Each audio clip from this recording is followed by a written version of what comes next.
Why seize Tumbleton? He dares me to rain fire down on a seat that raised my banner. You! Go with them! Does he mean to somehow win their support? We must guard our intent quietly. We must presume these men hold allegiance only to themselves.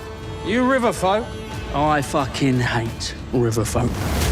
Our soldiers need to be paid, else there will be bedlam. Name a master of coin. The people will soon discover are lacking resources. They can blame him. We seek Prince Aemond. If you know where he is, I'd advise you to be forthcoming. Oh my. My purpose is to restore the rightful line to the Iron Throne. It is the will of the gods